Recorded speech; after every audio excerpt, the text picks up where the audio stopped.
മലമ്പുഴ ഡാമിൻ്റെ അതുവഴി ഒന്നാം പുഴയിലോട്ട് പോകുന്ന അടുത്ത് തന്നെ ഒരച്ഛനും അമ്മയും നൊങ്ക് വിൽക്കുന്നുണ്ടായിരുന്നു കേട്ടോ. ഞാൻ സത്യത്തിൽ ഇത് വീഡിയോ ആക്കണമെന്ന് വിചാരിച്ചല്ല, പക്ഷേ ഇവിടുത്തെ പ്രകൃതി ഭംഗിയും ഈ ആളുകളുടെ സ്നേഹമൊക്കെ കണ്ടപ്പോൾ അത് നിങ്ങളെയും കൂടി എനിക്ക് കാണിക്കണം എന്ന് തോന്നി കേട്ടോ. അങ്ങനെ എടുത്ത ഒരു വീഡിയോ ആണിത്. അപ്പോൾ നമ്മൾ ഒന്നാം പുഴ കഴിഞ്ഞിട്ട് നേരെ വരുന്ന വഴിക്ക് കുറച്ച് നൊങ്ക് കൊണ്ടൊക്കെ ഇതാ ഒരു അമ്മ അച്ഛനും ഇവിടെ ഉണ്ടായിരുന്നു കേട്ടോ. നമ്മൾ അവരെ പരിചയപ്പെട്ട്. അമ്മയുടെ പേരെന്താ? അമ്മ എൻ്റെ പേര് കുഞ്ഞ്. ഇത് അച്ഛനാണ് കേട്ടോ ഇവിടെ നൊങ്ക് കൊടുക്കുന്ന ആള്. അച്ഛൻ എന്താ പേര്? എൻ്റെ പേര് ഗോപാൽ. ഓ, നമുക്കിവിടെ ഇരുന്ന് സംസാരിക്കാം. ഇത് അച്ഛൻ എന്നും ഉണ്ടാവും ഇവിടെ?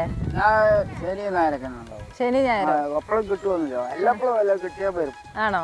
അല്ലാണ്ട് ഇപ്പൊ ആൾക്കാരെ തീരുമായിട്ടൊന്നും കിട്ടില്ല. കിട്ടില്ലല്ലേ? ഇന്നിപ്പോ ഇത്രയും കിട്ടി? ഇപ്പൊ ഇതുവരെ കിട്ടിയുള്ളൂ. ആ, എത്ര ഇതിന്?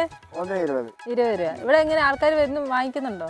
എല്ലാവർക്കും വരും. ഒറ്റപ്പെട്ട് അപ്പുറത്തും ഇപ്പുറത്തൊക്കെ വരുവാണെങ്കിൽ വല്ലവരും അങ്ങനെ ഇരിക്കുക, പല ഒരു കായ് പോവാ ആണല്ലേ? അല്ലാണ്ട്